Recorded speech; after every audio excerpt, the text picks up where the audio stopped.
Bismillahirrahmanirrahim. Assalamualaikum warahmatullahi wabarakatuh. Alhamdulillahirabbil alamin, wassalatu wassalamu ala asyrafil anbiya wal mursalin sayyidina Muhammad wa ala alihi wa sahbihi ajmain, amma ba'du.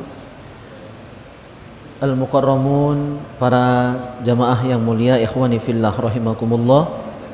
Syukur, alhamdulillah kita bisa bersilaturahim pada malam hari ini di rumah Allah, di tempat paling mulia di muka bumi, khairul biqa,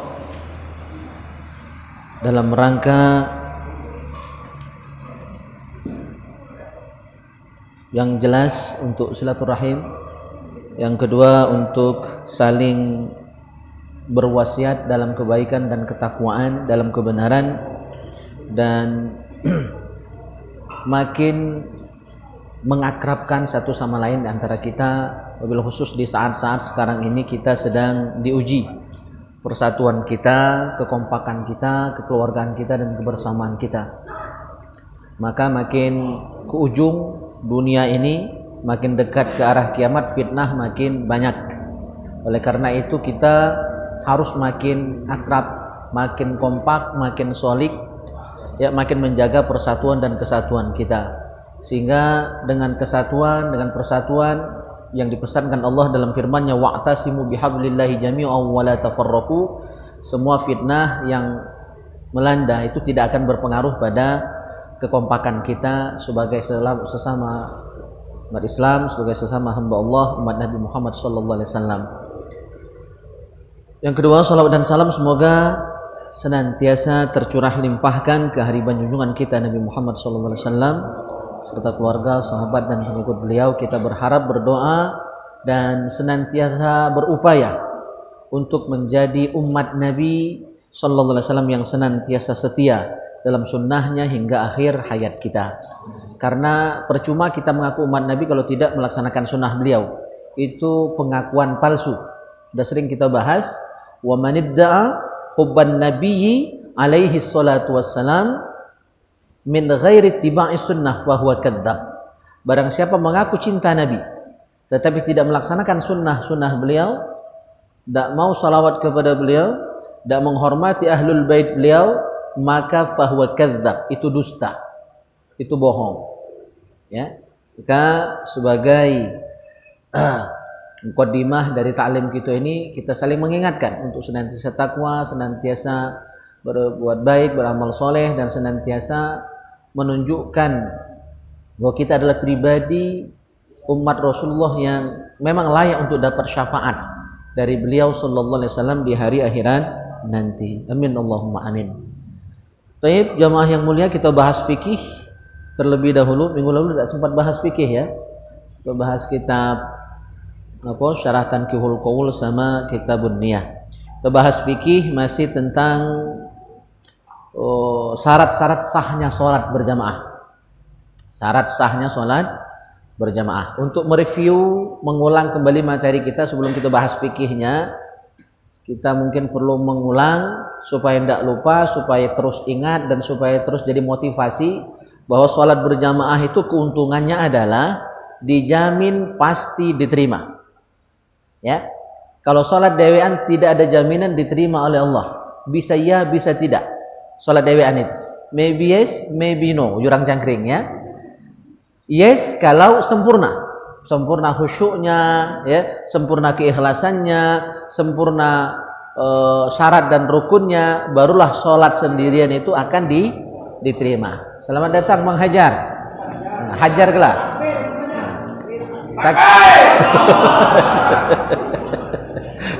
Masya Allah. Ya, selamat datang semuanya. Nah, ini jamaah paling muda di antara kita, Masya Allah. Jauh itu, dekat Masjid Ustaz Jumhuriyah, ya. Masya Allah. Jadi kalau sholat dewean itu baru akan diterima oleh Allah ketika betul-betul sempurna, excellent, ya, bagus niat. Kalau kurang sempurna, maka penerimaannya tergantung tingkat, tergantung kualitasnya. Maka kata Rasul, ada yang cuma 10% sholat itu diterima, bahkan ada yang kurang. Bahkan ada yang tidak sama sekali. Tergantung tingkat kesempurnaan, keikhlasan, kehusuan. Hal ini kata Syekh Ahmad Zaini Dahlan dalam kitabnya Mustamil ala Arba'i Rasail, hanya berlaku untuk apa? Salat sendirian. Tapi untuk salat berjamaah tidak berlaku itu tadi. Salat berjamaah pasti diterima. Karena salat berjamaah itu teamwork, kerja kelompok. Kita masih ingat lagi sekolah dulu, yang sekarang masih kuliah, ya. Atau masih ingat masa-masa kuliah dulu, pasti ada kerja kelompok kan? Yang namanya kerja kelompok, orang berapapun, orang 5, kadang orang 10 tugas kelompok itu, ya, satu kelompok itu nilainya pasti akan disamakan. Ya. Kalau dapat 10 kan, padahal yang begawe, yang aktif 1-2. Kan gitu. Tidak seluruhnya.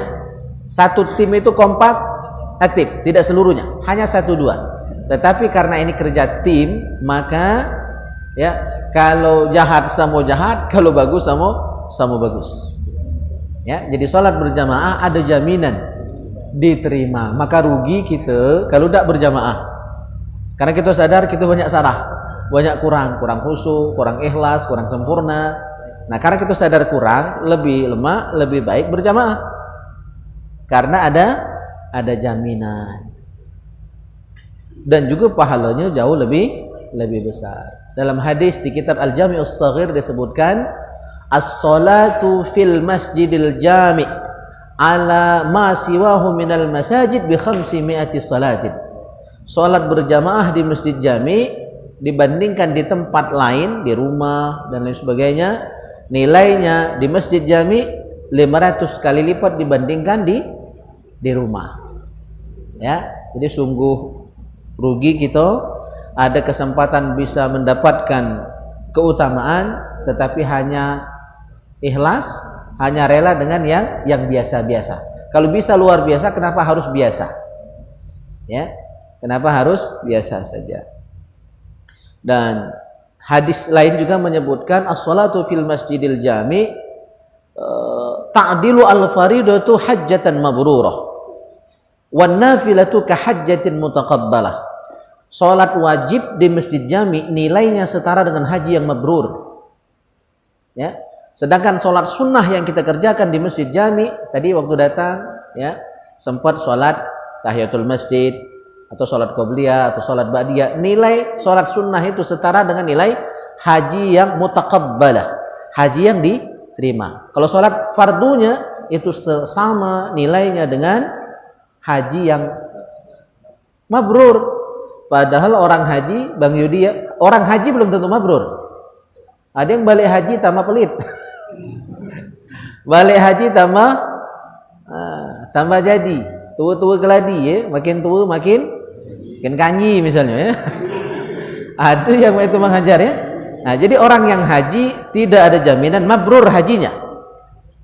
Tetapi insya Allah kita walaupun belum sempat haji karena COVID ini, karena masih buntu, lagi nabung, dapat nomor porsi pun belum, atau sudah dapat nomor tapi menunggu, ya, antriannya yang cukup lama, daftar sekarang itu belasan tahun baru bisa berangkat, ya.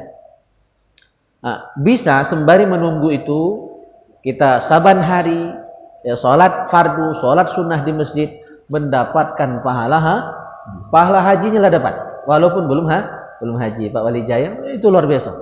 Jadi jangan tidak semangat. Nah, tetapi supaya pahala yang sebesar itu didapat, sholat kita harus benar, harus sesuai tuntunan, ya, syarat rukun terpenuhi. Nah, yang sekarang sedang kita bahas adalah syarat sah sholat berjamaah. Ya, sudah kita bahas beberapa poin, sudah sampai poin yang ke-7, masih sambungan yang ke-7 kalau tidak salah, bahwa wasabquhu ay al-ma'mum alal imam amidan aliman bitamami ruknain fi'liyain wa illam yakuna tawilain mubtilun lis-shalah li fuhsyil mukhalafah. Makmum tidak boleh mendahului imam. Nah, itu syarat sah salat berjamaah. Makmum itu paling tinggi levelnya kene, ya. Dan pada umumnya adalah penumpang. Masa penumpang ya nului sopir, ya kan, sopir yang bawa itu, bukan penumpang. Kalau terlalu banyak yang ngatur, nomor, ya, ikut be dengan sopir, percaya be, yakin be, ya. Jadi yang namanya makmum wajib ikut imam. Ju'ilal imamu liyutamma bihi. Imam dijadikan pemimpin sholat untuk diikuti, bukan didului, bukan disalib. Sholat itu bukan balap, ya. Bukan lomba kejar-kejaran, bukan. Ya, sholat itu punya aturan, punya rukun, punya syarat. Dan salah satu syarat sah sholat berjamaah ya, adalah imam ngiringkan imam diikuti. Imam itu diikuti. Sehingga yang namanya ngikut dulukan imam baru makmum. Jangan duluan makmum dari imam, maka tidak sah. Ya, jadi kalau nulu tak sah, apalagi mendahului imam tadi sampai dua rukun fi'li. Kalau imam masih berdiri nih, masih bacaan, itulah ruku. Lah sudah i'tidal, imam masih bacaan, maka berarti kita mendahului imam dua rukun fi'li, batal, kecuali tak sengaja. Ya, apa salah ingat, apa salah penyinggungan, apa mana lah, pokoknya mungkin lupa ya. Kalau memang betul-betul lupa, sudah ruku, sudah i'tidal. Waktu i'tidal sadar, ngapa aku nulu ini imam masih baca Fatihah? Misalnya ya, atau imam sudah baca surah, barangkali kepanjangan surah imam tadi, baca surah Yasin mungkin kan. Jadi makmum tadi tidak sadar, dia pikir sudah ruku dan i'tidal, akhirnya dia nyusul. Pas sudah i'tidal baru sadar imam masih baca ayat. Nah, di saat itu sudah dia tetap berdiri, karena i'tidal itu kan berdiri. Jadi kembali mengikuti imam. Nah, kalau dilanjutkan sampai ke sujud sudah batal sholatnya. Tapi bisa tidak batal. Makmum yang dulu tadi, imam masih baca surah, dia sudah i'tidal, ya, sudah ruku, sudah i'tidal, sudah sujud, sujud dewek. Sah tak makmum itu? Bisa jadi sah kalau mufarokoh. Dia mufarokoh dari imam, sah. Cuma nyemelu. Tahu nyemelu ya? Nyeleneh, aneh, lain dewek. Kalau bahasa Arab itu syaz, ya, aneh. Nyemelu itu namanya. Bukan nyemele. Kalau nyemelu itu apa? Apa bahasa Indonesia nyemelu? Beda, tampil beda, lain dewek. Tampil beda ya. Oke. Jelas itu? Jadi status makmum yang mendahului imam sebanyak dua rukun fi'li, maka sholat sang makmum batal. Kecuali dia mufarokoh. Arti mufarokoh, masih ingat? Melepaskan diri dari imam, memisahkan diri dari imam. Niatnya sholat dewean, walaupun awalnya jamaah. Sah. Ya, sah.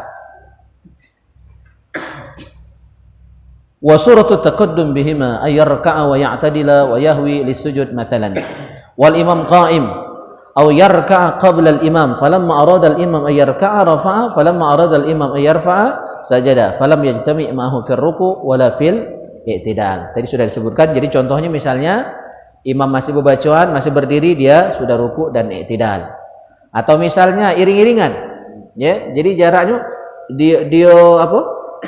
dia ruku', nah, dia i'tidal, imam baru ruku, ya. Imam i'tidal, dialah sujud. Jadi dulu satu rukun fi'li, itu pun batal. Jadi tidak pernah kompak, tidak pernah bersamaan, tidak pernah dia mengiringi imam. Maka orang yang sholat itu ada tiga macam, ya. Ada yang mendahului, tak sah. Ada yang bersamaan, berbarengan dengan gerakan imam, ya, maka makruh. Ya, dua ini dilarang. Mendahului membatalkan sholat, bersamaan dengan imam, ya, makruh. Ya, makruh. Terus yang benar yang mana? Nyusul. Imam sudah sempurna gerakannya baru kita. Imamlah sudah takbir, Allahu Akbar, imam sudah bersedekap baru kita takbir. Imam sudah ruku, Allahu Akbar, sudah sampai imam pada posisi ruku baru kita ruku. Imam i'tidal, sami Allahu liman hamidah. Imam sudah berdiri betul pada waktu i'tidal, baru kita sami Allahu liman hamidah. Imam sujud, Allahu Akbar, sujud, kening imam sudah sampai posisi sujud, baru kita turun untuk sujud. Itu yang benar. Yang benar. Makanya di Yaman, kata guru kita Habib Mahdi bin Muhammad Syahab, di Yaman sana orang itu dites paham fikih atau tidak, ngerti hukum atau tidak, ya, ngerti agama atau tidak, itu bukan dites jadi imam, jadi khotib, bukan, dites jadi makmum. Di Yaman sana ya. Jadi mungkin agak aneh ya, dites ya, sudah berhasil, sudah tamat belajar fikih itu, kalau dia jadi makmum yang baik. Kadang-kadang orang hanya bisa jadi imam yang baik, tapi belum tentu bisa jadi makmum yang baik. Orang biasanya pinter ngomong, tapi tidak galak diomongi. Pinter kasih nasihat, tapi tidak bisa dinasehati. Nah, jadi di sana dibalik. Ya, belajar jadi makmum yang baik dulu.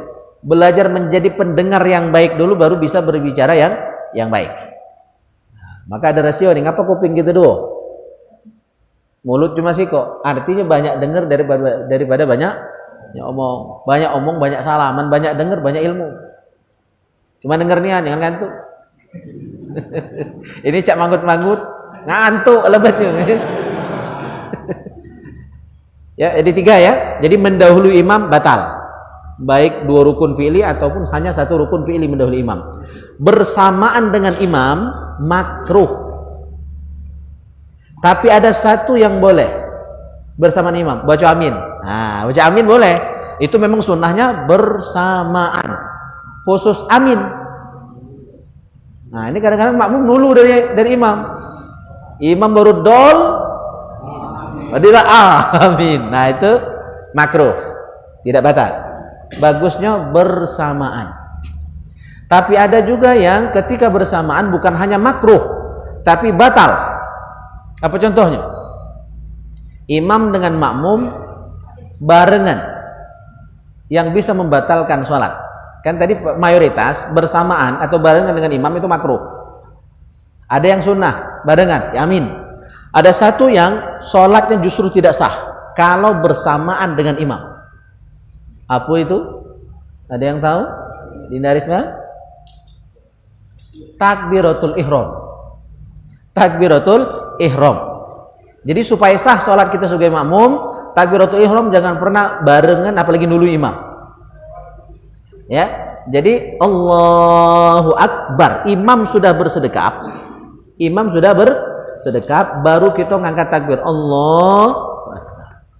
Kalau barengan atau tidak bersamaan, tapi imam belum tuntas, imam masih Allah, ya, tangannya belum bersedekap, takbirnya belum tuntas, kita lah Allah belum nyusul, tapi belum tuntas sang imam tadi, itu pun tidak sah.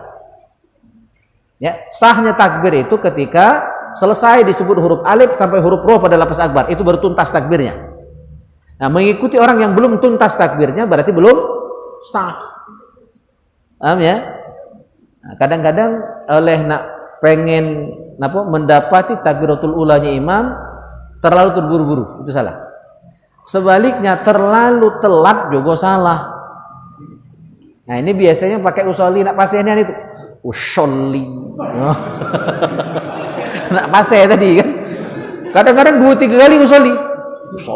Tak sudah ulang lagi usolli. Sehingga imam lah baca Fatihah, dia masih usolli. Ya, akhirnya takbirnya telat. Nah, itu hilang takbiratul ula, kan rugi. Sudah ikut dari awal tapi tidak dapat takbiratul ulanya imam. Nah, maka kalau yang biasa pakai usolli, kita tidak anti yang tidak pakai usolli ya. Ya. Kita menghargai seluruh perbedaan yang ada. Nak pakai yang mana silakan. Pakai usolli sunnah, tidak pakai usolli lajulah. Sesuai keyakinan masing-masing. Nah, yang biasa pakai usolli, upayakan usolli itu jangan sudah imam takbir baru nak maca usolli. Jadi kalau usolli boleh nulu dari imam, tidak jadi masalah. Usolli itu kan upaya kita untuk menegaskan niat di hati nanti biar lebih pas, ya, tidak ragu-ragu, lebih yakin. Itu hanya itulah tujuan kita baca usolli. Liusaidal lisanul qalbah, untuk membantu hati waktu memasang niat di hati. Itu tujuan fungsi dari usolli. Maka tidak apa-apa baca usolli barengan imam. Imam baca usolli, kita baca usolli. Nanti begitu imam takbir Allahu Akbar, kita tidak baca usolli lagi, langsung nyusul. imam, ya. Jadi jangan duluan untuk usholi tadi takbiratul ihram, ya, jangan bersamaan, ya, karena dua-duanya tidak sah. Harus nyusul.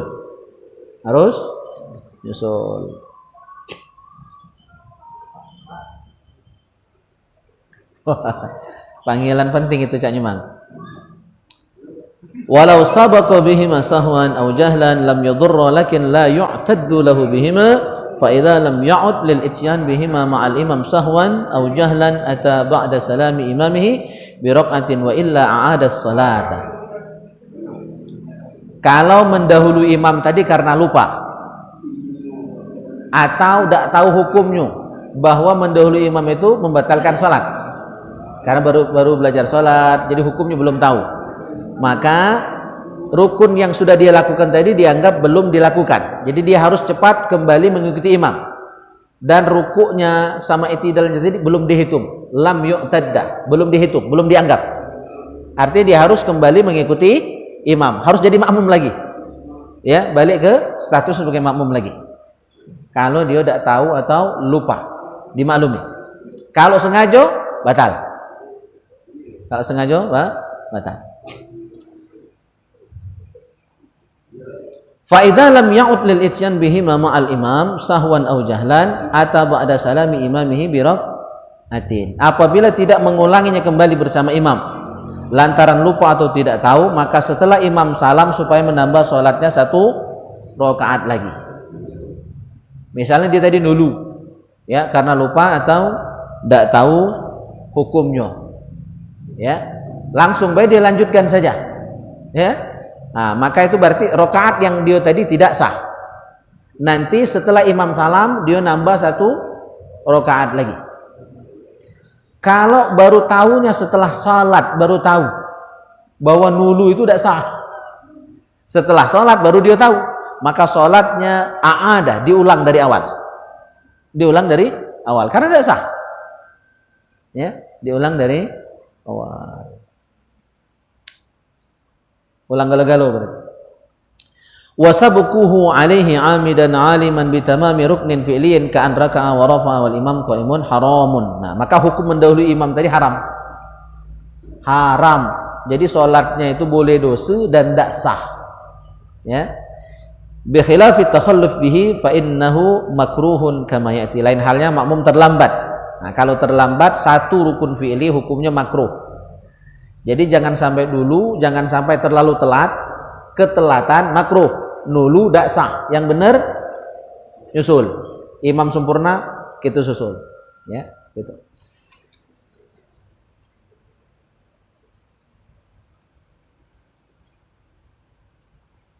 Wa man taqaddama bi ruknin sunna lahu al-'audu liwafiqahu in ta'ammada wa illa tukhayyira bainal 'audi wad dawami. Orang yang mendahului imam sebanyak 1 rukun, maka disunahkan kembali menyesuaikan dengan perbuatan imam, balik jadi makmum lagi yang baik, ya, bila hal itu disengaja. Apabila tidak sengaja boleh kembali dan boleh meneruskannya, ya.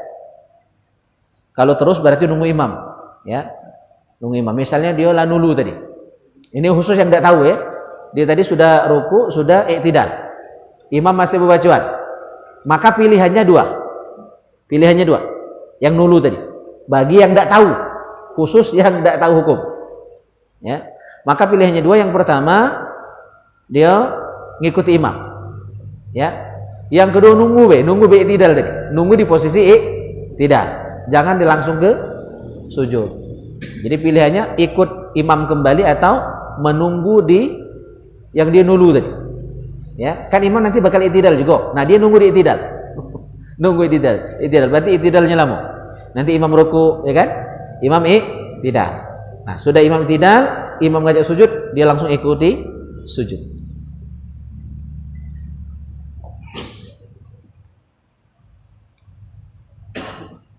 Wa muqaranatuhu ay muqaranatul ma'mum al-imam fi af'alin wa kadha aqwalin ghairu taharrumin makruhatun ka takhallufin anhu ay al-imam ila firaghi ruknin wa taqaddumin alaihi bibtida'ihi. Nah, membarengi bersamaan dengan imam dalam gerakan dan ucapan tadi hukumnya makruh. Tadi sudah kita bahas, ya. Ini takbirnya, ya, kalimatnya tadi sudah kita jelaskan. Jadi bersamaan dengan imam itu makruh. Dan ada yang tidak sah, yaitu apa? Bersamaan dengan imam pada waktu mengucapkan takbiratul ihram. Itu bukan hanya makruh, tapi sholatnya tidak sah. Baik, untuk fikih kita bahas sampai di sini dulu. Ada yang nak ditanyakan? Ya. Bermasalah atas misalnya kita kan biasa corona. Kita bermakmum pada imam yang tidak memakai corona. Bagaimana itu berjamaah? Muqaranah yang takbir itu, ya, tidak sah sholatnya. Mengikuti orang yang sholatnya tidak sah, yo tidak sah boleh gitu. Ya, seluruh mazhab fikih itu mewajibkan muqaranah. Itu yang harus kita pahami. Wabil khusus mazhab Syafi'i amat sangat ketat. Hanya saja mazhab selain Syafi'i itu membolehkan muqaranahnya itu mendahului takbir sebentar. Jadi sebelum takbir dia sudah masang niat, baru takbir Allahu Akbar. Ya, tapi ada niat yang apa? Qasdu ta'rutain tetap ada. Tetap ada. Atau telat sedikit sudah takbir Allahu Akbar baru dia masang niat. Nah, itu selain Syafi'i. Kalau Syafi'i sangat ketat. Jadi seluruh niat itu artinya ulama sepakat harus ada di dalam hati.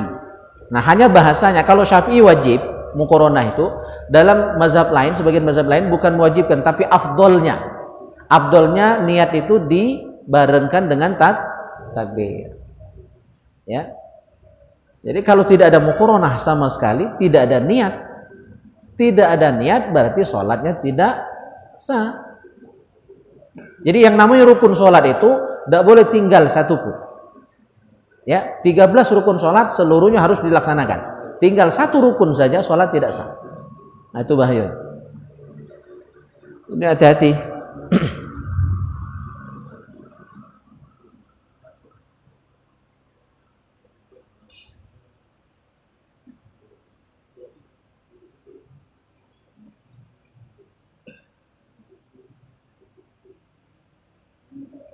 Ya.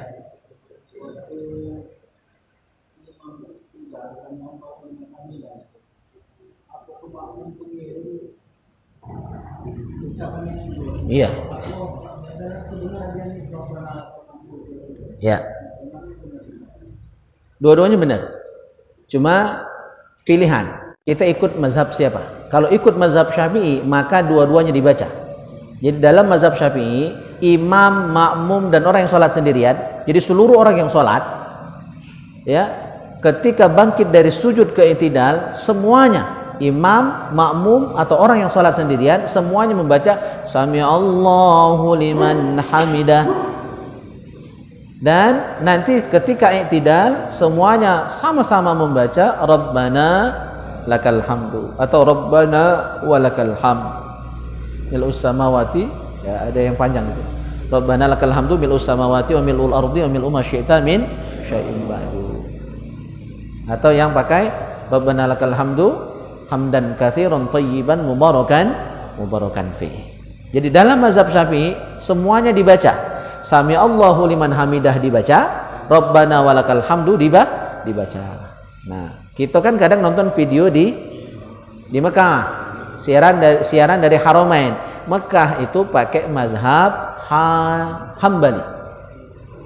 Ya, di sana pakai mazhab Hambali. Kalau Hambali memang begitu caranya. Nah, kita ini kadang-kadang ngeracok kan, nonton langsung kita milui. Padahal itu pakaian wong, bukan pakaian kita. Ya. Kita tidak pakai baju orang lain. Masing-masing punya panutan, punya ikutan, punya ilmu. Bukan salah, tapi itu beda. Jadi menurut mazhab yang di Mekah yang saat ini dilakukan, dia imam hanya baca Sami Allahu liman hamidah, makmum hanya membaca Rabbana lakal hamd. Ini khilafiyah, ini perbedaan. Nah, kalau kita mau concern dengan satu mazhab, bermazhab itu bukan salah, itu berguru. Ya, kita kan dapat sholat, dapat ilmu sholat dari guru-guru kita. Nah, Indonesia ini ulama yang membawa ajaran Islam ke Indonesia mayoritas bermazhab Syafi'i. Maka kita Suka tidak suka, memang sejarahnya itu. Makanya rata-rata kita bermazhab Syafi'i, bukan kita ngotot dengan mazhab Syafi'i, bukan. Karena memang dari nenek moyang kita dulu Islam, ya, ulama yang bawa Islam ke Indonesia itu dari Yaman, ya, dari Gujarat, itu rata-rata bermazhab Syafi'i. Jadi wajarlah kalau kita ini generasi keberapa ini ikut Syafi'i. Jadi bukan kita ngotot, bukan kita mengkultuskan Syafi'i, tidak. Ya, nak rubah mazhab ya silakanlah, juga tidak haram tidak. Tapi concern, jangan racok, jangan campur aduk, ngambil sini, ngambil situ, jadi gaduh-gaduh. Akhirnya sholat kita tuh tidak terkeruan. Ikut cara siapa? Ya, itu saja yang tidak boleh. Itu namanya talpi kalau campur-campur seperti itu. Ya, jadi kita belajar perbedaan mazhab itu bukan nak dilakukan dengan cara campur sari atau tumpang sari, bukan. Ya, kita belajar mazhab lain untuk bisa menghargai perbedaan, tapi tetap kita punya satu amalan yang kita pakai dalam keseharian kita. Ya, paham ya maksudnya ya?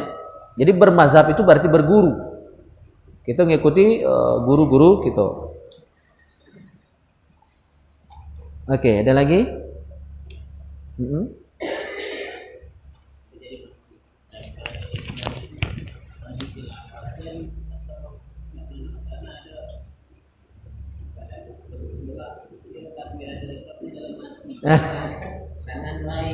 Iya.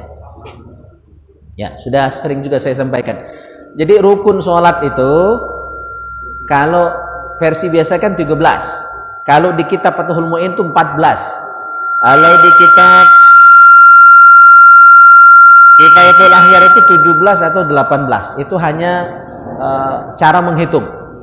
Nah, tapi dari seluruh rukun sholat itu dibagi 3. Ya, seluruh rukun sholat dibagi 3. Ya, rukun qalbi, rukun qauli, rukun fi'li.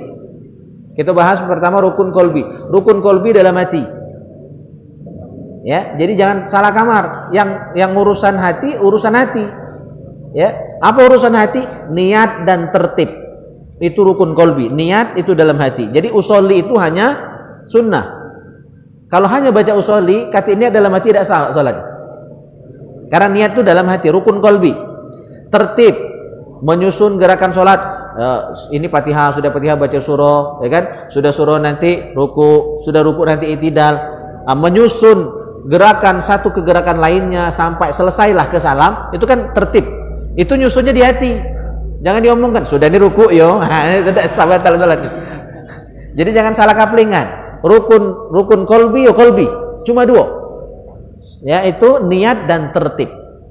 Kita bahas yang kedua, rukun fi'li. Rukun fi'li itu perbuatan. Yang namanya perbuatan harus dikerjakan, harus dilakukan, harus action. Tidak boleh niat baik.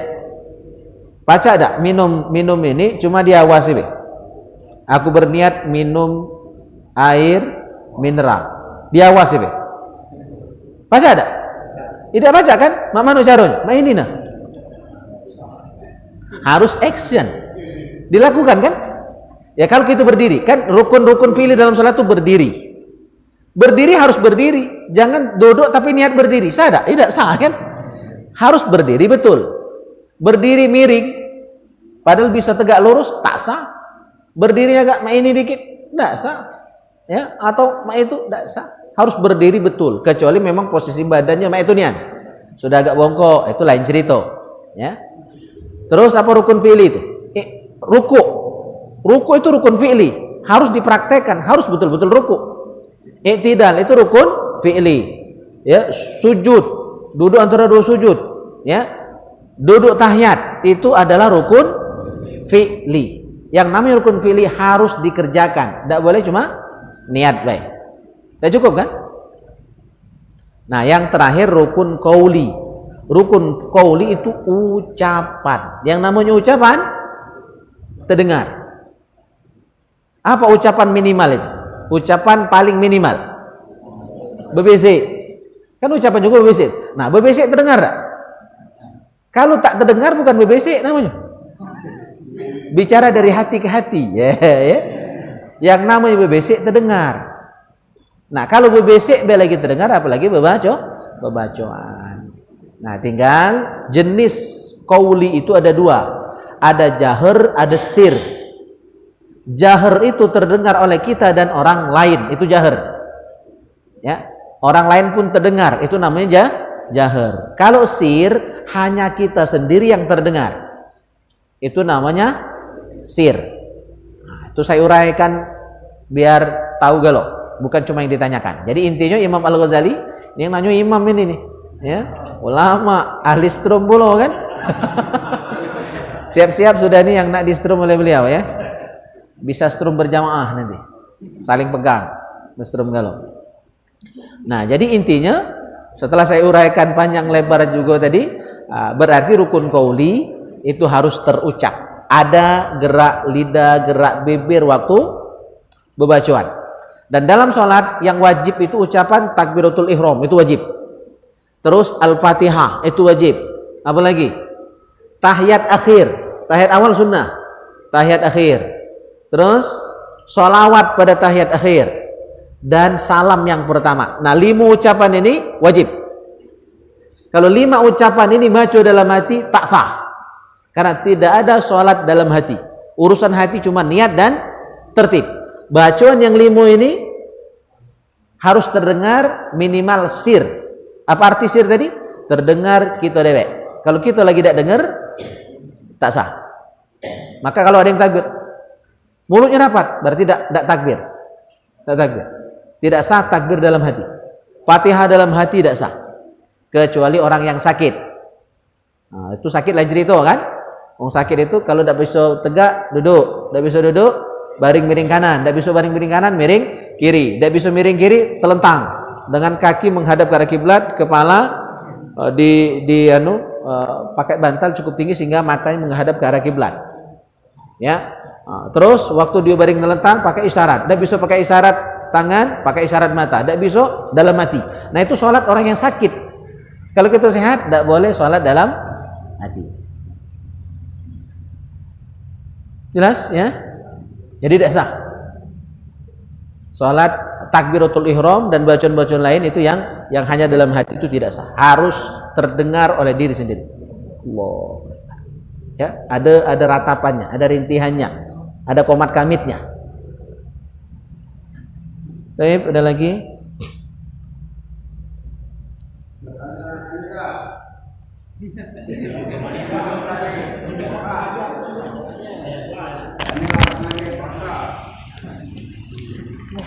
Ustaz. Assalamualaikum warahmatullahi wabarakatuh. Ini Ustaz, saya ingin bertanya tentang mengenai yang sholat tadi kan. Kalau tidak mampu berdiri, duduk.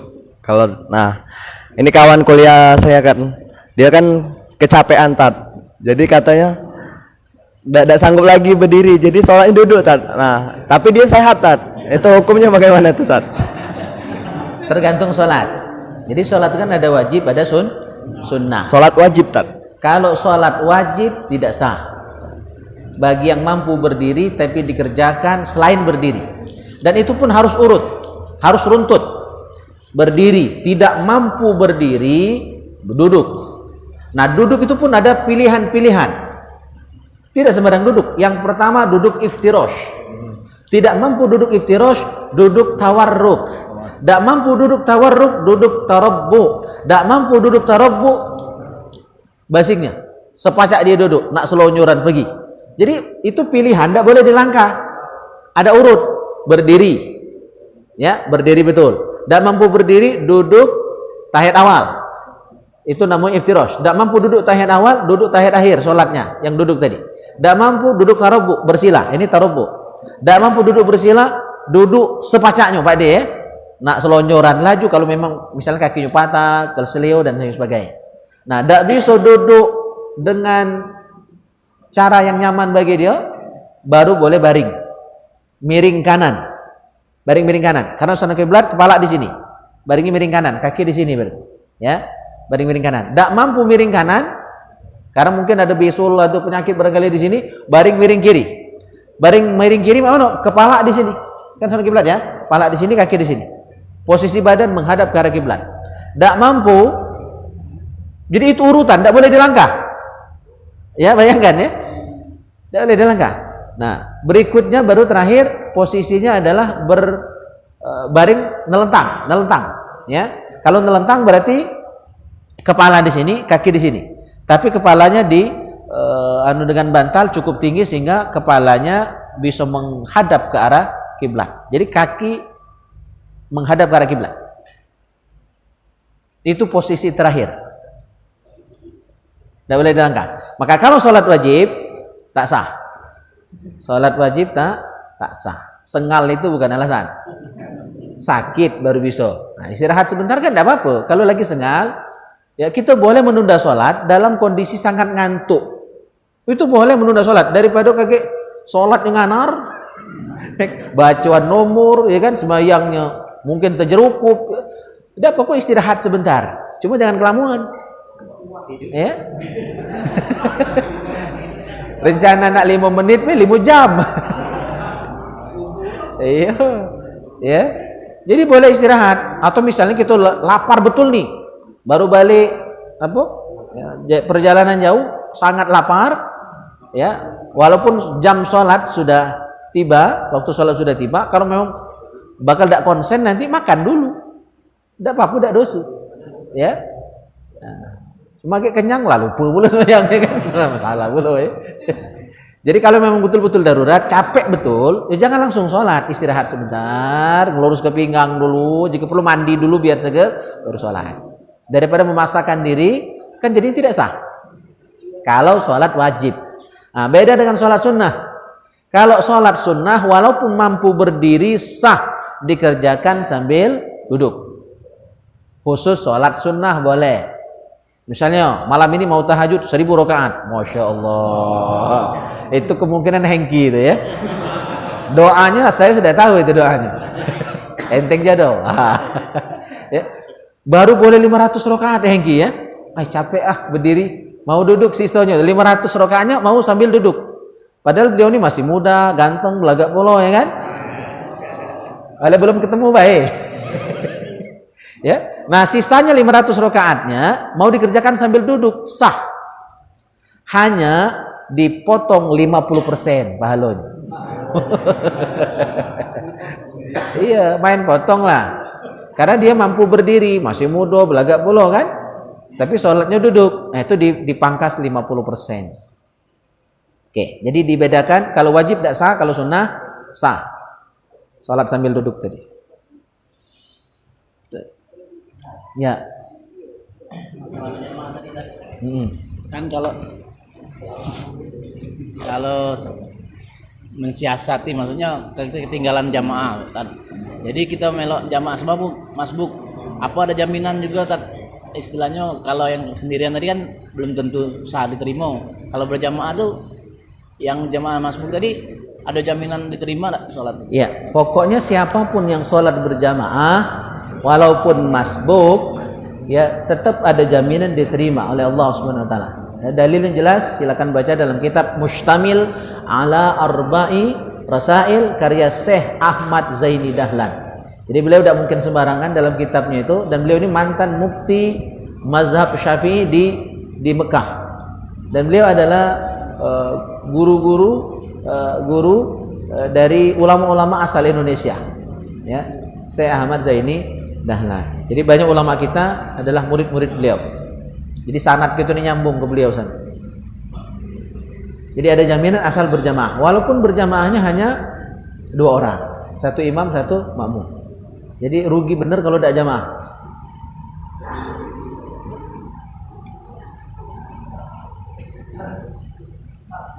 Ya, silakan. Kita duduk itu harus di lantai atau boleh di kursi kan? Oh ya. Nah, itu termasuk duduk yang basing tadi.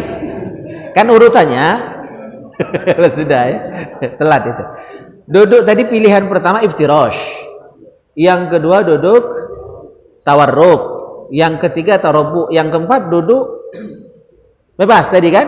Nah, itu termasuk di kursi. Ya, boleh. Boleh duduk di kursi. Kalau di Masjidil Haram tuh biasa ya, memang disiapkan kursi. Ya untuk yang Yang sakit, ya, yang sehat tidak boleh. Tapi agak repot, saya tidak bisa itu, ya. Apalagi berjamaah kan agak bingung ya. Kalau dewean mungkin ya. Kalau sendirian, sholat sambil duduk itu pernah. Bahkan yang saya demam 2 minggu kemarin itu sholatnya duduk. Kalau berdiri, ngubeng. Ya, jadi sudah. Kalau sholat duduk, teknisnya ya berdirinya begini. Allahu Akbar. Ini dia nggak berdiri, nanti ruku. Allahu Akbar, nunduk dikit. Sami Allahu liman hamidah. Ini tidalnya. Sujudnya kalau bisa sujud, alhamdulillah. Sujud sebagaimana mestinya. Kalau tidak bisa, cukup menunduk lebih rendah dari ruku tadi. Kalau ini ruku, berarti sujudnya rendah lagi. Ya. Allahu Akbar, ini sudah dianggap sujud.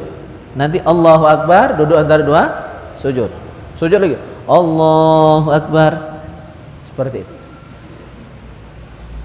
Sholat duduk. Nah, sholat baring belum. Jangan sampailah kalau baca sholat sambil baring ya. Adalah parahnya artinya kan.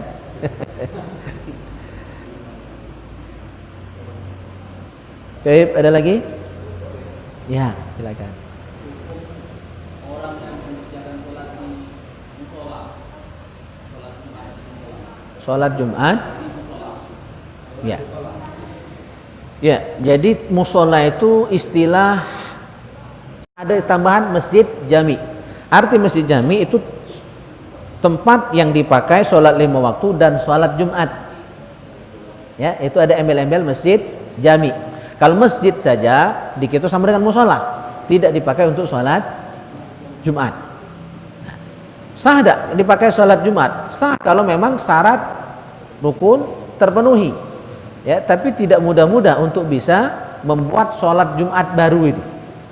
Ya, syaratnya cukup ketat. Di antaranya apa? Tidak muat lagi masjid yang pertama. Tidak muat lagi. Atau jarak yang sangat jauh. Atau misalnya sulit untuk berkumpul di satu masjid. Sehingga karena kesulitan tadi buat sholat Jumat baru.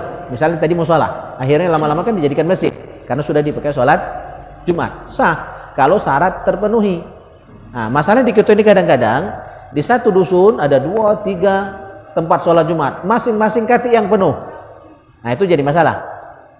Ya, boleh nak 10 masjid satu desa pergi, cuma penuh kalau waktu sholat Jumat. Kalau itu tidak jadi masalah. Asal memang betul-betul meluber semua jamaahnya. Nah, ini kadang enggak. 3 masjid dipakai sholat Jumat. Paling-paling berisi seperempat, maksimal separuh. Itu kalau di dusun-dusun. Nah, itu jadi masalah. Mau kita tertibkan lah saru. Ngotot kena dia kali. Ya, MUI dipanggil, ya kebetulan kita di MUI, di Komisi Fatwa, ketika kerok baru dipanggil.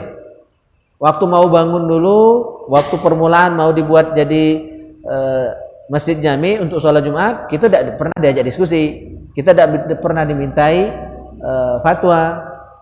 Tapi lah ribut baru ngomong. Jadi kita maka kata Ustaz Samsuri Hal itu MUI ini pecahan cuma tukang pemadam kebakaran. Ya, baru dipanggil ketika kerok, ketika ribut, ketika panas untuk mendiamkan, memadamkan, mendinginkan. Sebelumnya tidak pernah jadi tempat konsultasi. Nah, di situ kekeliruan kita kadang-kadang. Nah, konsultasi itu di awal. Ya, yang ujung-ujung belum nikah, konsultasi.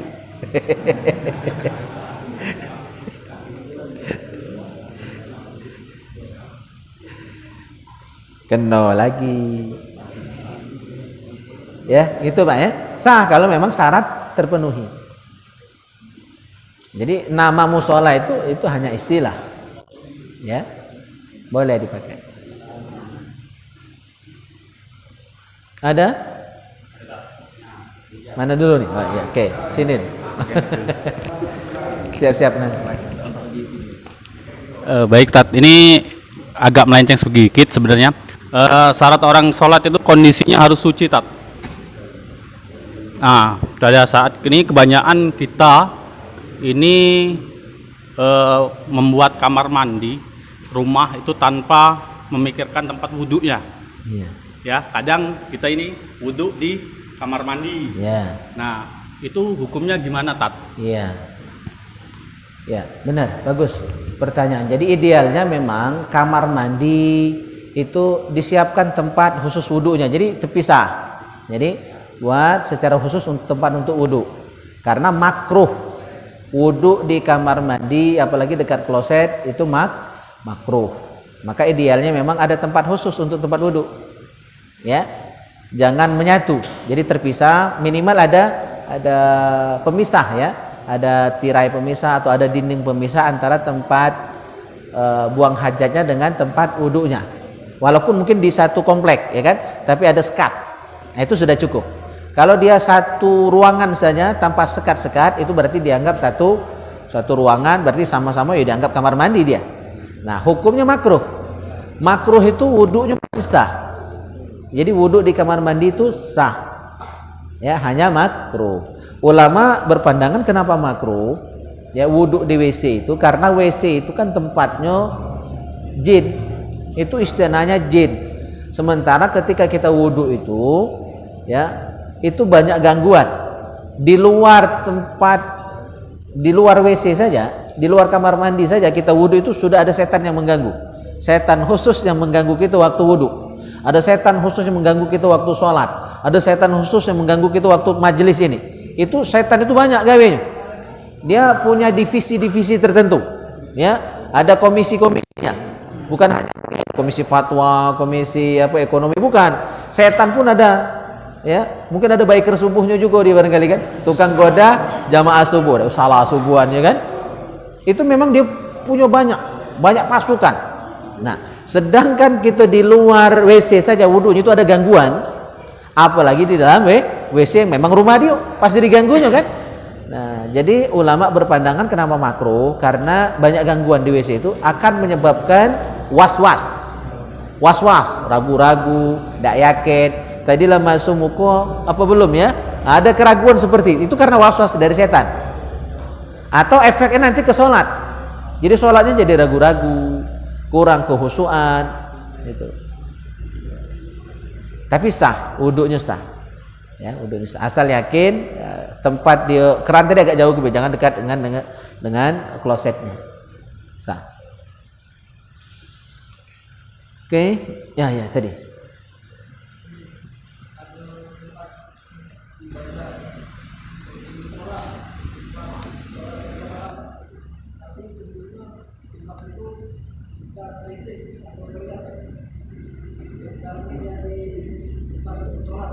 Ya, udah jadi masalah, jadi mantan itu kan ya masa lalu, ya masa lalu. Yang dilihat sekarangnya, walaupun dulu misalnya bekas lokalisasi, ya tahu lokalisasi? Itu agak menjebak pertanyaan itu. Ya. Dijawab tahu, dikatakan pengalaman, ya kan? Dijawab tidak tahu, kaget dikatakan apa kurang ini ya. Lemaklah diam baik. Ya, tahu itu kan tidak mesti harus pengalaman, ya kan? Maco juga bisa tahu, ya kan? Dengar berita juga bisa tahu. Aku juga tahu lokalisasi kan dari berita, itu.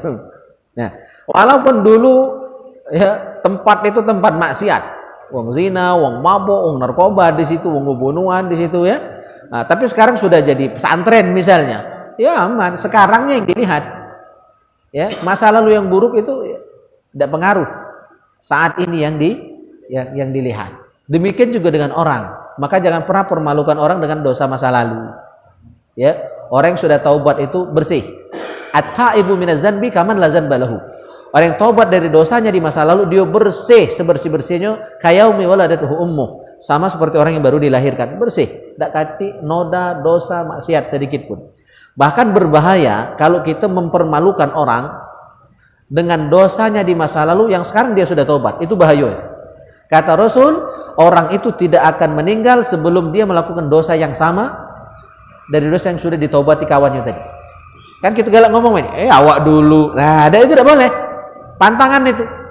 Makanya kita sering lihat ya di TV ada dulu waktu dia masih mahasiswa demo, ya kan? Oh, ngato-ngatoi pejabat yang sekarang korupsi dan sebagainya. Pas dia tamat kuliah, lah begawe, ya sama baik dengan yang di demonya dulu. Ya kan? Itulah efek yang nyata. Jadi jangan permalukan orang dengan dosa masa lalunya. Ya, ngeri, kaget, dionya yang melakukan. Ya, gitu. Jadi masa lalu tidak jadi masalah. Sekarangnya yang penting.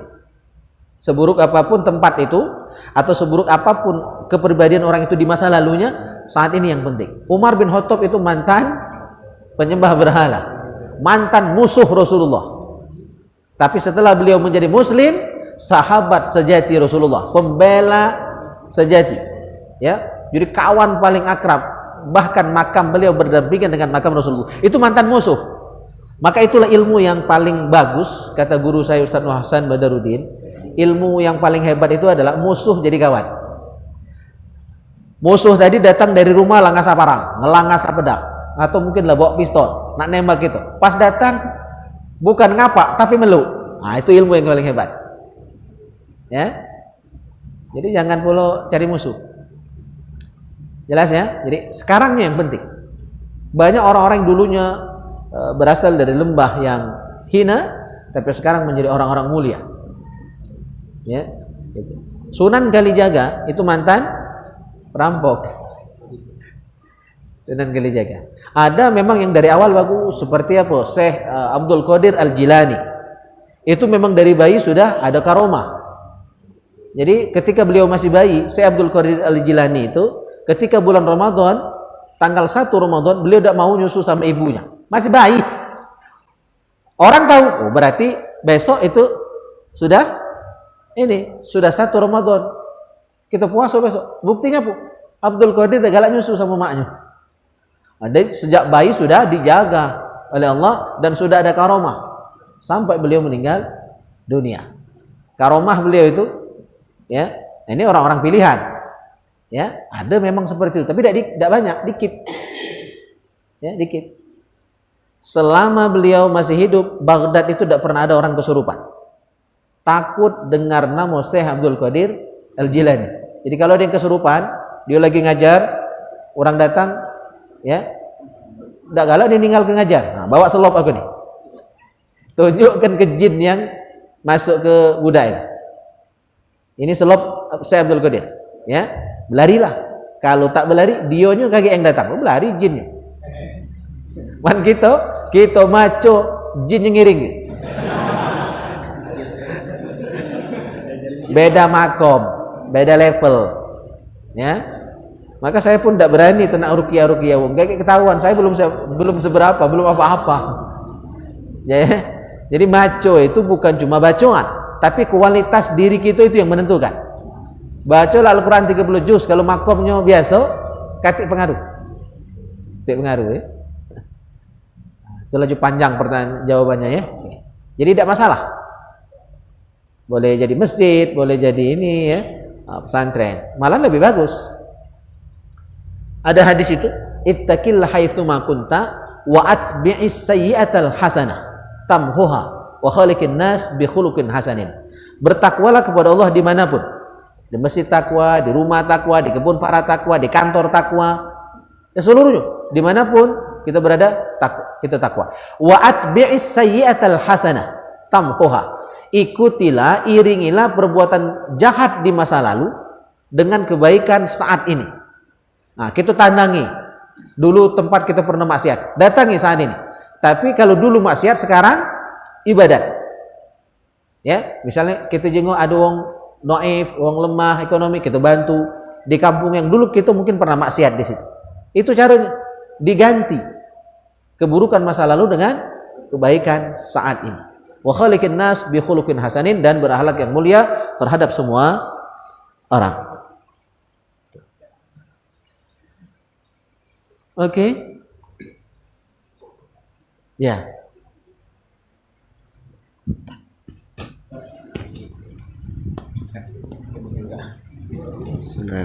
Ustaz, misalnya di suatu tempat ada satu rombongan, mereka ini sholat, sudah 2 hari sholat, tapi setelah 2 hari sholat itu mereka baru sadar bahwa kiblatnya salah. Selama waktu pertama kali sholat dia melihat ada satu orang sholat, orang di sana sholat, kiblatnya ngarah ke sana. Jadi mereka ngikutin aja, nggak ngecek lagi, nggak ngecek pakai GPS kan, langsung ngikutin. Setelah 2 hari baru tahu kalau mereka itu membelakangi kiblat. Jauh nih, jauh nih. Jauh. Nah, jadi bagaimana Ustadz untuk yang sudah dilakukannya selama 2 hari itu Ustadz? Iya. Jadi menghadap kiblat itu salah satu syarat sah solat. Maka yang namanya syarat itu harus terpenuhi dari awal ibadat sampai akhir ibadat. Ya, maka di awal solat, apalagi tempat itu yang baru bagi kita, itu ada namanya ikhtiar. Jadi dalam kita pikir disebut kita harus berikhtiar, harus berijtihad, ya, bukan ikhtiar, berijtihad untuk mencari arah kiblat. Jadi itu harus diupayakan dulu. Ya, jadi tidak ada langsung belok sholat, kecuali memang kita di masjid.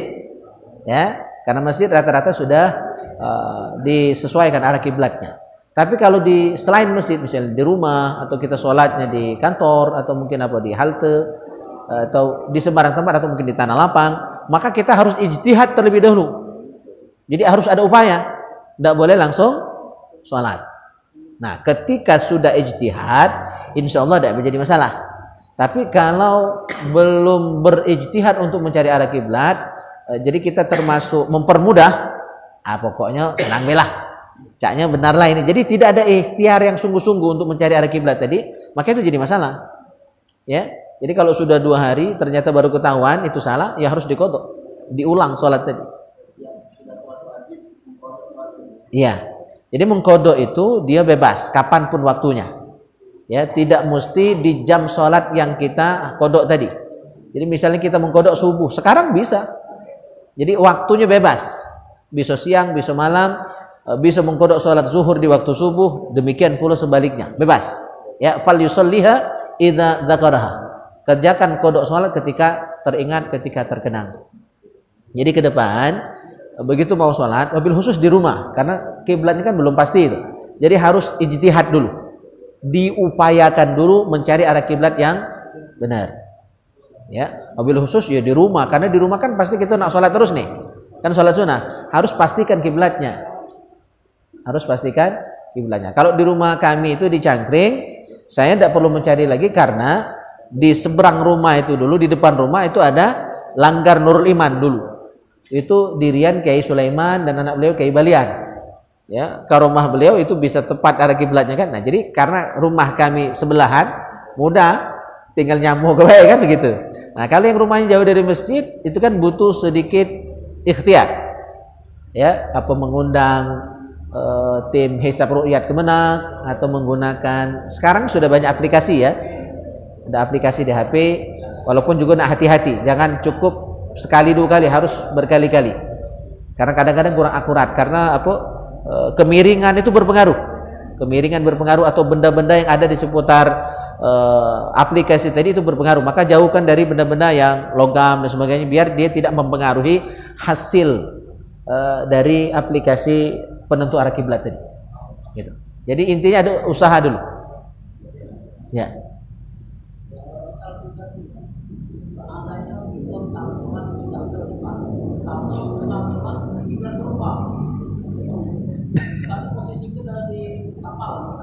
Oh ya.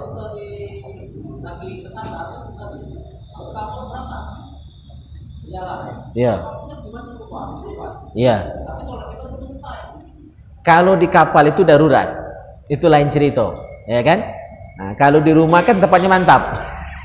Di kapal, di pesawat, ya di kapal laut itu darurat lah sifatnya.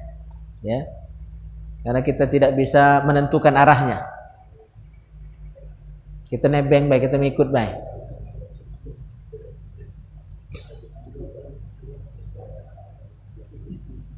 Jadi untuk yang darurat seperti itu tetap sah. Ya, darurat, namanya darurat. Ya. Oke, ada lagi?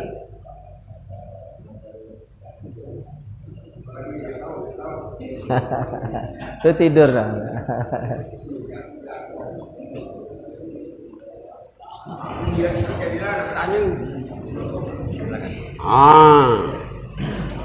Benarnya di Pak Ustadz tadi kan, sholat di rumah, di masjid, di musola boleh, bagus. Misalnya ini rumah, ini masjid, itu musola. Cuman yang tak lemaknya ada yang tidak boleh sholat dilanggar. Oh. Benar Pak Ustadz? Iya. Nah yang kutanya ke tanah Pak Ustadz, ini tadi humor, ya tak? Yang kutanya ke tentang sholat imam ke betina. Ngimam ke betina. Maksudku imam ke betina itu kurang dua di rumah. Ada sebagian ulama ada ke betinanya di belah kanan. Ada sebagian ada betina sebelah kiri. Aku bingung. Karena kalau menurut Nabi Adam katanya tulang rusuk kita ini ya raja di betina. Apa benar tidak? Itu baik.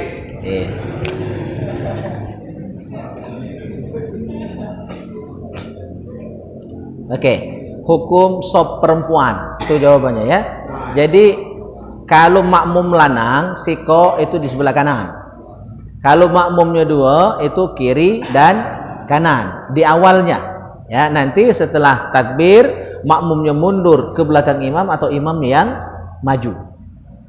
Itu yang kedua. Yang ketiga, seandainya dua makmum tadi datangnya bersamaan dengan imam, maka langsung saja dua orang tadi berdiri persis di belakang imam. Oke. Jadi makmum yang dewasa itu persis di belakang imam. Terus di belakang imam itu anak-anak yang laki-laki.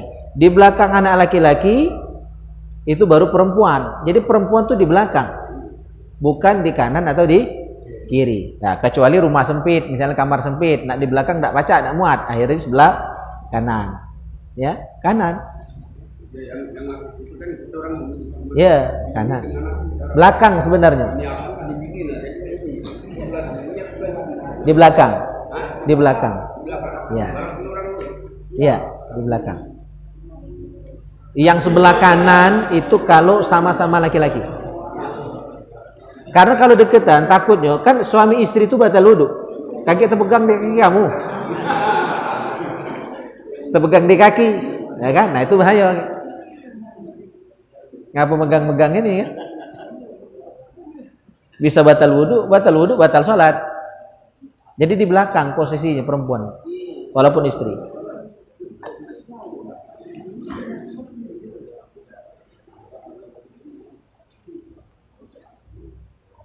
Oke, kita bahas kitab ini karena lah dibawa, lah dibuka, ya kan? Jadi jangan tidak batalkan hajat. Kita niyah, masih niat berziarah, berkunjung, datang ke rumah kawan. Niat yang kedua belum, niat yang pertama belum selesai kemarin. Apa niatnya bertandang ke rumah kawan? Yazuru akhahu lihurmatihi. Ya, datang ke rumah kawan untuk menghormatinya, untuk memuliakan kawan. Oke.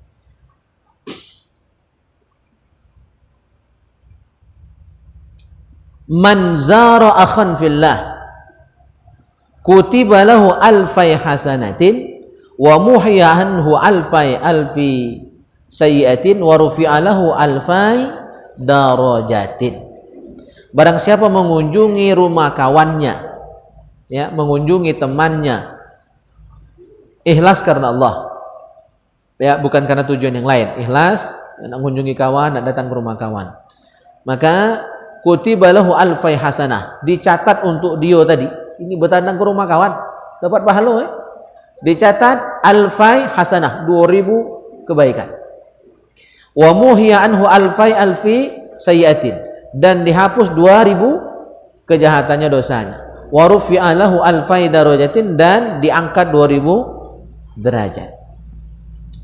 Qala Ibnu Al-Mubarak radhiyallahu an rahimahullah, khamsatu asya la tas'adu minal ard ila sama illa bitamam. Ada 5 amalan yang tidak akan diangkat ke langit, ya, kecuali dia sempurna baru diangkat. Jadi kalau tidak sempurna tidak dilaporkan, ya, tidak dibawa ke langit oleh malaikat. 5 amalan ini harus sempurna betul baru dilaporkan. Apa itu? Yang pertama, hurmatul mukmin, menghormati orang beriman. Berarti tidak boleh menyakiti orang beriman, ya, menghormati orang mukmin, maka amalan akan dilaporkan ke langit. Yang kedua, wa syukru nikmatir rabb, mensyukuri nikmat dari Allah Subhanahu wa taala. Jadi ketika kita bersyukur, syukur kita itu langsung dilaporkan malaikat kepada Allah Subhanahu wa taala. Ya. Yang ketiga, wa haqqul walidain. Kita menunaikan hak orang tua kita. Artinya kita berbakti kepada orang tua kita. Yang keempat, wa ikramul alim az-zahid. Memuliakan orang alim yang zuhud. Orang alim yang zuhud artinya orang alim yang tidak cinta dunia. Yang segalanya tidak diukur dari duit. Mungkin ada orang alim dengan duit, ya, mata duitan. Nah, itu tidak boleh. Itu tidak zuhud berarti. Itu seperti itu tidak perlu dimuliakan. Ya, itu orang alim yang cinta dunia, yang gila pangkat, gila jabatan. Itu tidak mulia. Jadi yang orang alim yang harus kita muliakan al-alim az-zahid, orang alim yang tidak cinta dunia, yang zuhud. Yang kelima, wa ibadatul jabbar, dan orang yang beribadah kepada Allah Subhanahu wa taala, zat yang maha jabbar, maha perkasa. Nah, 5 ibadah ini kalau sempurna kita lakukan, langsung dilaporkan malaikat kepada Allah Subhanahu wa taala. Oke, terakhir, wa hukiya anna akhwain fillah iltaqaya faqala ahaduhuma lil akhar. Ada 2 orang bersaudara karena Allah. Berarti bersaudara karena Allah ini bukan 2 beradik, tapi berkawan akrab. Tapi pertemanan dia diikat dengan ukhuwah Islamiyah karena sama-sama muslim, ya. Dia cinta karena Allah, bukan 2 beradik maksudnya. Maka salah seorang di antara mereka bertanya, jadi saling tanya, min aina aqbalta, dari mana engkau datang? Ya, baru balik dari mana? Kata temannya. Qala hajjatu baitullahil haram. Aku baru balik dari haji, baru pulang haji. Wa zurtu qabrar Rasul alaihi salam, dan aku tadi, ya, waktu haji ziarah ke makam Rasulullah sallallahu alaihi wasallam. Lalu dia bertanya kepada teman yang satunya, fa anta min aina aqbalta? Nah, lalu engkau dari mana? Ya. Setelah lama tak jumpa ni, awak dari mana? Qal min ziyarati akhin uhibbuhu fillah. Oh, aku tak sempat pergi haji, aku tadi kemarin, ya, datang ke rumah kawan. Ya. Kawan yang aku cinta dia, aku sayang dia karena Allah. Jadi saya kok balik haji, saya kok balik dari bertandang ke rumah kawannya. Qal, nah yang balik haji tadi ngomong, fahal tahabu li fadla ziyaratika hatta ahabalaka fadla hajjati. Paca ada kau berikan aku, ya, keutamaan ziarahmu tadi. Ya, kalau kau paca beri keutamaan, ya, fadilah dari ziarahmu ke rumah kawanmu itu ke aku beri pula keutamaan, ya, fadilah hajiku tempo hari. Jadi nak tukeran keutamaan, ya. Fa'atrakal akhar maliyan, maka yang bertandang tadi terdiam dia. Mak mana nak beri kan? Justru jelas kan dalam pandangan kita hebatlah yang haji, ya dah, daripada bertandang tadi. Maka fa'atraka al akhar maliyan, terdiam lama dia, terpeguk, terjonong. Mak mana lah, pasti kalah kan dia kan? Dalam terpeguknya itu, terjonongnya itu, ngerti itu terjonong tu, ya, melamun. Mak manu, kalau aku ni kan, faida tiba-tiba bihatifin yasma'u sautah, ada suara tanpa wujud, ya, dalam kebingungan dia, kegalauan dia, tiba-tiba bihatifin yasma' sautahu, dia mendengar suara tapi tak kati yang ngomong, ada suara, suara gaib. Nah, itu kemungkinan suara malah malaikat, kemungkinan, ya. Wala yara syakhsah, dia tidak melihat siapa yang berbicara itu. Wa huwa yaqul, suara tadi mengatakan, suara tanpa wujud tadi. Wa huwa yaqul ziyaratu akhin fillah afdalu indallah min mi'ati hajjatin siwa hajjatil Islam. Ziarah ke rumah kawan yang kita cinta kawan tadi karena Allah. Jadi kita tuh cinta karena Allah, benci karena Allah. Jadi bukan benci karena nafsu, cinta karena nafsu. Itu salah. Benci karena Allah, cinta karena Allah. Nah, ini batasannya agak sulit ini. Nak nyebut benci karena Allah itu mana kira-kira? Ya, masing-masing orang kadang-kadang standarnya lain-lain. Tapi paling tidak contohnya begini, kita senang dengan orang karena dia akhlaknya mulia, ya, karena dia rajin ibadah. Itu bisa dimasukkan orang cinta karena Allah. Atau kita membenci seseorang, kita benci perbuatannya yang tercela, dia galak mabuk, kita benci perbuatannya, itu termasuk benci karena Allah. Tapi kalau benci karena dia baik, ya, benci karena dia lebih hebat dari kita, nah itu salah. Itu bukan benci karena Allah, tapi luwat itu namanya. Iri hati itu namanya. Luwat. Nah, itu bahaya itu. Jadi kata suara tadi, berziarah ke tempat kawan, ke rumah kawan yang engkau cinta dia karena Allah, indallah, dalam pandangan Allah, menurut Allah, ya, afdal, lebih utama min mi'ati hajjatin, dari 100 kali pergi haji, siwa hajjatil Islam, kecuali haji yang Islam. Maksudnya haji yang pertama. Kan kita cuma sekali wajib pergi haji itu. Ini ada yang pergi haji berkali-kali. Padahal tetangganya ada yang kelaparan. Padahal lebih afdal nolong tetangga yang kelaparan tadi daripada pergi haji untuk yang kedua, ketiga dan seterusnya. Ngapa nak pergi haji 2-3 kali? Itu kadang-kadang dorongannya sudah nafsu. Bukan lagi murni nak haji. Ya. Maka dalam hal itu, ya, selain haji yang pertama tadi, haji yang kedua dan seterusnya itu lebih afdal nolong umum. Ya, dalam konteks ini lebih afdal datang berkunjung ke rumah kawan yang kita cinta dia karena Allah Subhanahu wa taala. Nah, ini enggak galau lagi. Ada suara tadi yang membela diri. Intinya ya berkawan itu sangat baik, sangat bagus, bahkan bisa menjadi penolong kita, bisa memberi syafaat bagi kita di hari akhirat nanti. Maka pilih kawan-kawan yang baik, kawan-kawan yang soleh, yang pacak nolong kita bukan cuma di dunia, tapi di akhirat nanti bisa meringankan kita, bisa narik tangan kita. Mungkin amal kita belum cukup nak masukkan kita ke surga, Pak.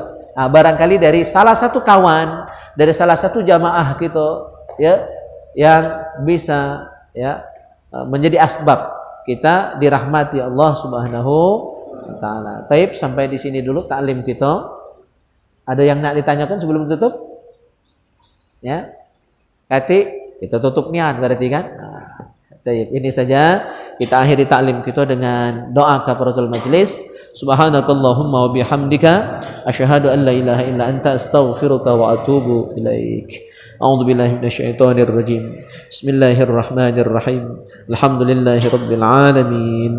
Allahumma shalli wa sallim ala sayyidina Muhammad wa ala ali sayyidina Muhammad. Allahumma ij'al jam'ana hadha jam'an marhuma wa tafarruqana min ba'dihi tafarruqan ma'suma. Allahumma nawwir qulubana bi nuri hidayatika kama nawwartal arda bi nuri syamsika abadan abada bi rahmatika ya arhamar rahimin. Allahumma barik lana fi أولادنا واحفظهم ولا تدرهم وارزقنا برهم ربنا هب لنا من الصالحين ربنا هب لنا من أزواجنا وذرياتنا قرة أعين واجعلنا للمتقين إماما ربنا آتنا في الدنيا حسنة وفي الآخرة حسنة وقنا عذاب النار صلى الله على خير خلقه محمد وعلى آله وصحبه أجمعين والحمد لله رب العالمين. السلام عليكم ورحمة الله وبركاته.